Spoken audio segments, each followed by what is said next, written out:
কিছুমান বস্তু মুখখনৰ জুতিৰ কাৰণে আমি খাওঁ, কিন্তু হেল্ডি একেবাৰে নহয়, যিহেতু ৰিফাইন অইল ব্যৱহাৰ কৰা হয় বা ময়দা ব্যৱহাৰ কৰা হয়। আৰু কেনেকৈ বনাইছোঁ অকণমান আপোনালোকৰ লগতো শ্বেয়াৰ কৰিলোঁ। প্ৰথমতে লৈছোঁ অলপমান ঘি, মানে বটলটোত যিমান ঘি আছিলে সকলোখিনিয়ে দি দিলোঁ। আৰু তাৰপাছতে মই ৰিফাইন অইল এড কৰিছোঁ অলপমান, মানে পৰিমাণ অনুসৰি। তাৰপাছতে মই এইখিনি যে দেখিছে, এইখিনি হৈছে চেনিৰ গুড়ি। মই গুড়ি কৰি লৈছিলোঁ গোটা চেনিটো দোকানৰ, ভালকৈ মিলাই লৈছোঁ চামুচ এপাতেৰে। তাৰপাছতে অলপমান লৈছোঁ ময়দা, আৰু ময়দাখিনি মই অকণমান চালি ল'ম, আৰু তাৰ লগতে লৈছোঁ অকণমান বেকিং পাউডাৰ।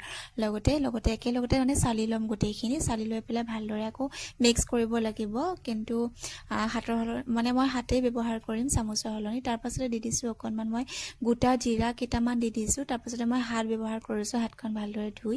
এইবিলাক কাম যিহেতু হাতখন লগালেহে মানে ভাল হয় নিচিনা মোৰ অনুভৱ হয়, বাকীসকলৰ কথা নাজানো বাৰু। বাকী মই এইফালে বিস্কুটৰ শ্বেপ দি ল'লোঁ, মানে বিস্কুটেই বনাইছোঁ বাৰু, মানে এনেকৈ ৰাউণ্ড কৰি কৰি বিস্কুটৰ শ্বেপ দি পেলাই এনেকৈ। মোৰ ট্ৰে যিহেতু এখনেই আছিলে অটিজি, আৰু ডাঙৰ নহয় যিহেতু সৰু, গতিকেলৈ মই আকৌ প্লেটো ব্যৱহাৰ কৰা হৈছে, মানে ষ্টিলৰ প্লেট।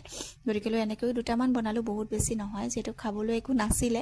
আৰু আমাৰ ইয়ানে ইমানেই দিগদাৰ লগাই আছে মই এইকেইটা বিস্কুটকেইটা বনোৱাৰ সময়তে। আৰু তাৰ ওপৰতে মানে মই অলপমান গোটা জিৰা আকৌ দি দিছোঁ, চাৰিটামান দি দিছোঁ ওপৰতে অকণমান বিস্কুটকেইটা দ কৰি লৈছোঁ।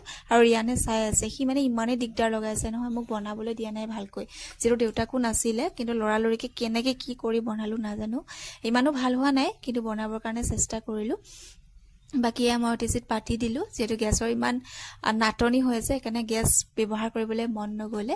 বাকী এয়া হ'ল বাৰু মোৰ, আৰু খালে গম পাম আৰু কেনেকুৱা হৈছে। বাৰু আজিলৈ আহোঁ।